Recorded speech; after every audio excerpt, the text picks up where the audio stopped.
feature presentation. Wow, is this your DVD collection in It the it is. It is my Blu-ray collection, and I always love talking to a fellow movie lover, especially when it comes to, appreciating, those little details. And I had to find a way to ask you a question that both connected uh, Black Conflicts and Balestra, because one of the things I love about Black Conflicts is that you tap into the subconscious mind of a character, and even in your short Dennis, the way that you move through these characters, it feels like we're getting a POV into the mind of people.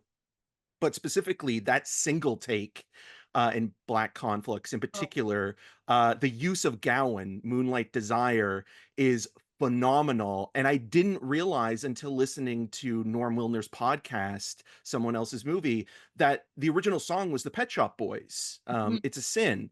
And in that interview, you talked a little bit about how sometimes you have to let go of certain things if they don't work out, whether it be, rights issues, licensing, things like that.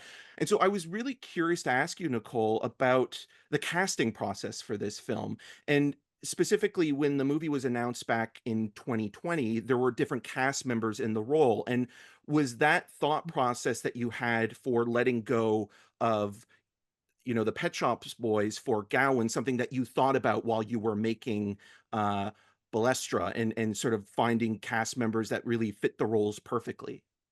yeah, absolutely. I think that filmmaking is such a tumultuous process and that you really have to let go of being precious about things. Of course, there's times where you have to fight for what your vision is and what you believe is right, but at the end of the day, when it doesn't work out, I have to believe that there's a cause for it. And we tried to make this movie in the height of the pandemic, and we had really wonderful actors attached to the project, but the pandemic did not let us go forward. So there was a part of me that had thought the film had died completely and was never coming back. And availabilities change, and people have to go on to do their big blockbuster movies. So, but when we were granted an opportunity to go forward again, I was thrilled. And I had to recalibrate my mind because I had seen different faces in my head playing for a long time. But finding Cush and Manny and James Badge Dale, they were a dream cast, and Cush brought something to Joanna, things that were unexpected that I, maybe couldn't have guessed, would develop the character a certain way. So yeah, I definitely took that mentality with me that I had in Black Conflicts because everyone talks about that Gowan song. Everybody who So sees the good. film is like, oh my God, the Moonlight Desires. I'm like, that's hilarious. I wonder what would have happened if it had been It's a Sin. Maybe it wouldn't have hit as hard. I don't know. Absolutely, and I mean there does seem to be this little bit of a Gowan renaissance, because Wolf Cop also uses Moonlight Desires, and then Jordan Peele's Nope uses Your Strange Animal in Yeah. one scene, and I'm always curious about like how that song ended up there. And the only person I can think of is Michael Wincott, because he's from Scarborough. But other than that, it's always interesting when you hear someone that feels like very much Canadian, but specifically Ontario based in that way. So. Yeah, definitely. So you mentioned with Cush in terms of her performance, which is incredible. Were there little moments that you saw in that performance as Joanna that surprised you, and specifically that you weren't expecting as a director? Um, we worked really closely and we're definitely partnered throughout, but I think Joanna is a difficult character to play because there's this moral ambiguity to it throughout the story. And um, she's hero, potentially villain um, throughout. So it's definitely a fine line to walk as an actor and seeing little moments, as a director, especially when you're plotting out the scenes and blocking, you've played the dialogue in your head so many times a certain way. So to hear different versions of that where they're so much better than what I could have imagined or performed in my own mind, I think all of those were surprised, especially the ending, the very, very end moment, surpassed my expectations. Um, Definitely teared up on set when I watched her. She's truly a powerhouse of an actor. Yeah, one of the best close-ups I can think of in recent memories in terms of what it means and what it's saying and how powerful just a close-up can be. You just mentioned blocking, and I was curious about the fencing sequences because there are things that you think about when you're going into a movie like this. I don't have that much knowledge of fencing, but when I think of fencing, I think of the swords, the way that the bodies move. But this movie makes you think about the feet and the way that the fancy footwork in the film, how people move. And I was interested to know specifically what was something that you honed in on, or was there something that you had thought about coming into this and then it changed your thought process of how you looked at a sport like this? Well, I definitely wanted to be as true to the sport as possible. And with, in the world of fencing, there's saber, foil, and epee. And epee is very different because you have the full body to touch. So it's very bouncy. It can be explosive. There is a lot of footwork. There's a lot of timing that takes place.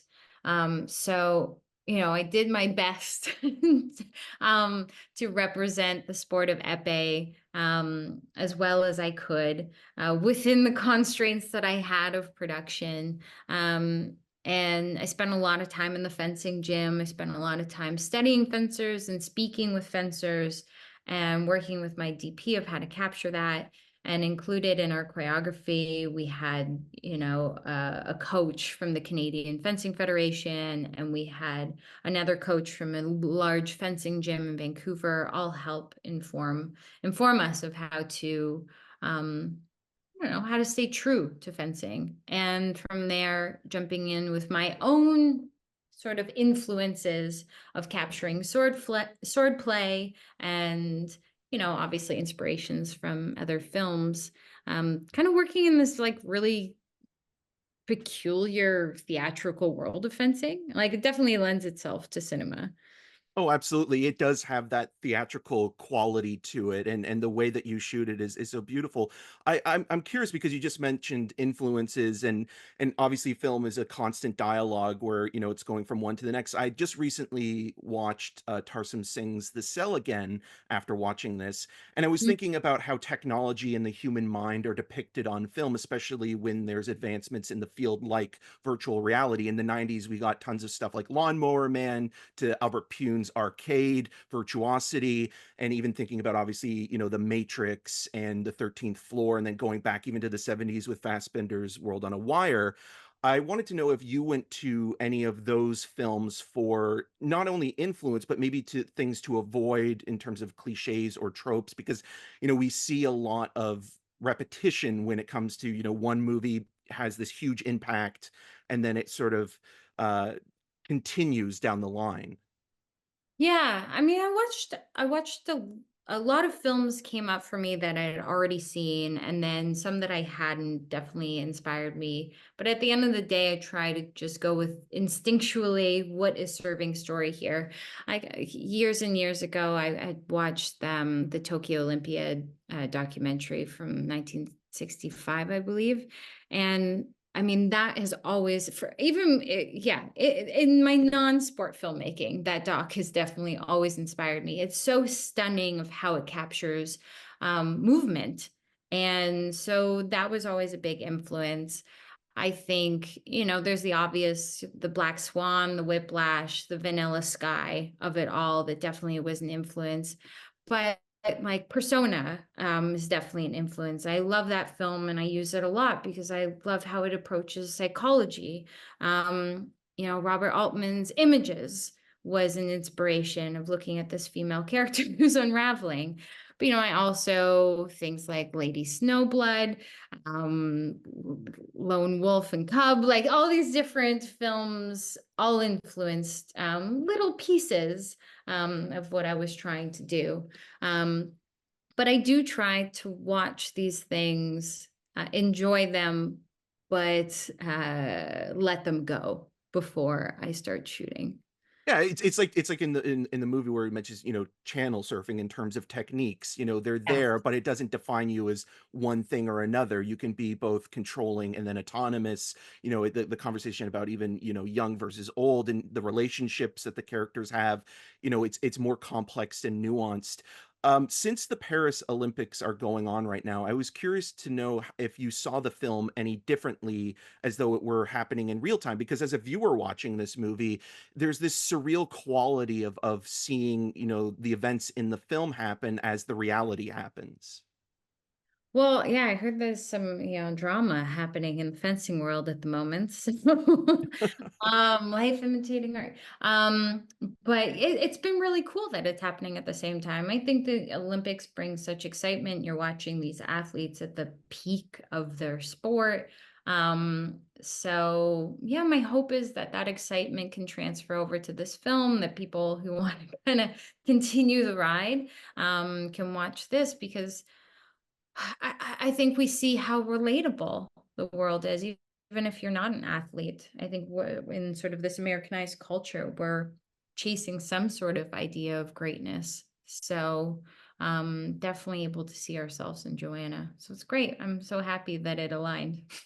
Well, thank you so much, Nicole, for taking the time to talk to me about the film. I really do appreciate it. And it's been wonderful watching, Black Conflux and Arlo Alone and Dennis as well, and just seeing your work. And I'm excited for the next film too. Oh, amazing. Thank you for watching. I appreciate it. Thank you.